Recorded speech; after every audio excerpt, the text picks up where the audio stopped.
Hello, എൻ്റെ പേര് Shimna. Amal college of advanced സ്റ്റഡീസിലെ ബികോം 5th സെം സ്റ്റുഡൻ്റ് ആണ്. ഞാൻ ഇന്നൊരു സെമിനാർ ടോപ്പിക്കാണ് എടുക്കാൻ പോകുന്നത്. ഇൻകം ടാക്സ് ലോ ആൻഡ് അക്കൗണ്ട്സിലെ പാർഷ്യലി അക്സെപ്റ്റഡ് അലോവൻസ് എന്ന് പറഞ്ഞ ടോപ്പിക്കാണ് ഞാനിപ്പോൾ എടുക്കാൻ പോകുന്നത്.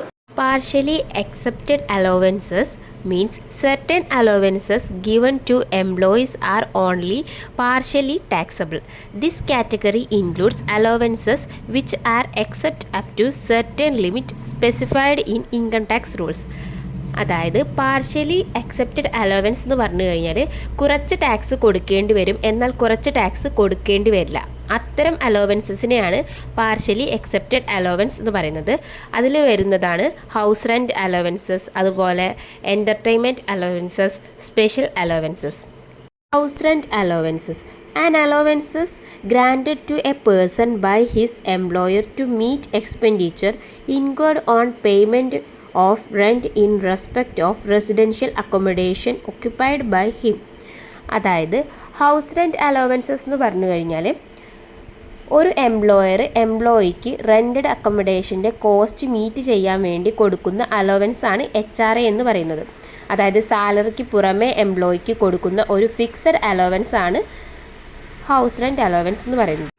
This allowance is exempted from tax to the extent of least of the following amounts: actual HRA received, excess of rent paid by assessee over 10% of salary, an amount equal to 15% of salary when the house is situated in a metro city like Mumbai, Kolkata, Delhi, Chennai, or 40% of salary when house is situated at any other place.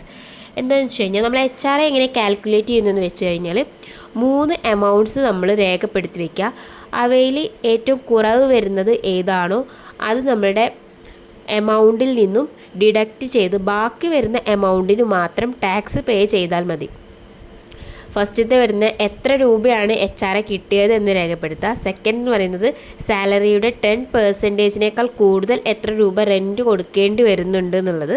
മൂന്നാമത്തേന്ന് പറയുന്നത് മുംബൈ, ചെന്നൈ, ഡൽഹി, കൊൽക്കത്ത പോലുള്ള പ്ലേസിലാണ് work ചെയ്യുന്നതെന്നുണ്ടെങ്കിൽ സാലറിയുടെ 15%, അല്ലാത്ത സ്ഥലങ്ങളിലാണ് work ചെയ്യുന്നതെന്നുണ്ടെങ്കിൽ സാലറിയുടെ 40% രേഖപ്പെടുത്തി വയ്ക്കുക. ഈ തന്നിട്ടുള്ള എല്ലാ actual HRAയിൽ നിന്ന്, ഈ തന്നവയിൽ നിന്ന് ഏറ്റവും ചെറുതാണ് ഏതാണോ വരുന്നത് ആ എമൗണ്ട് ഡിഡക്റ്റ് ചെയ്ത് ബാക്കി വരുന്ന എമൗണ്ടിന് മാത്രം ടാക്സ് പേ ചെയ്താൽ മതി. വരുന്നത് entertainment allowance. Entertainment allowance is first include in the employees